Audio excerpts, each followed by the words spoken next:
Good morning viewers of Kritika's Vision. Welcome to yet another lecture series where we'll be discussing about the Tughlaq dynasty of Delhi Sultanate and Firoz Shah Tughlaq. Now, Muhammad bin Tughlaq, whom we have discussed in the past two lecture series, had no son. So after his death, his nephew Firoz Shah Tughlaq came to the throne. At his succession, he faced many rebellions including revolt in Bengal, Gujarat and Warangal. He failed to reconquer many provinces of Deccan which had broken away from the Sultanate rule.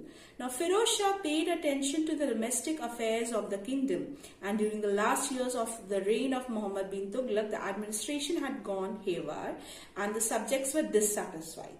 So there were breakdown of economy too. Now Firoz Shah directed his efforts to improve these. So in his 37 years of rule was that of internal consolidation and looking after the prosperity of his subjects. So he saw that the entire prestige of the king had gone for a toss. So he had to persuade and he had to bring the ulemas and the nobles to his side. So what he did? He gave the nobles the iktas and he further gave the ulemas. He further became very strict with the Islamic laws to be followed in his kingdom. So this made the ulemas and nobles very happy. However, on the other hand, the way he treated them made people believe that the king is very weak and anything can be done to him to persuade him or change his decision.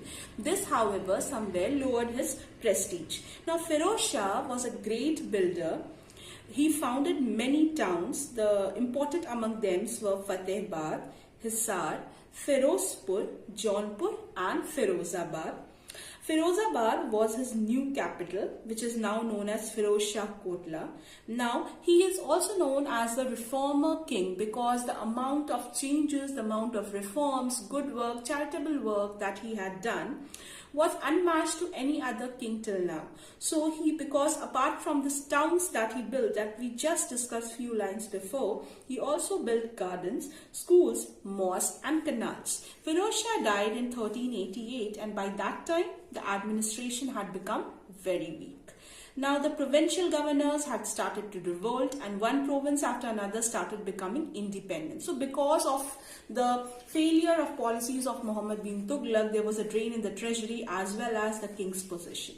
Now after this, 10 years after the death of Firoz Shah Tughlaq, Delhi was invaded by Timur the Lame in 1398 and this gave a further blow to the prestige and power of the Tughlaqs, hence coming of the Sayyids. So this is how the Tughlaq dynasty came to an end and further the Sayyid dynasty started. Stay tuned to my channel, do subscribe, share and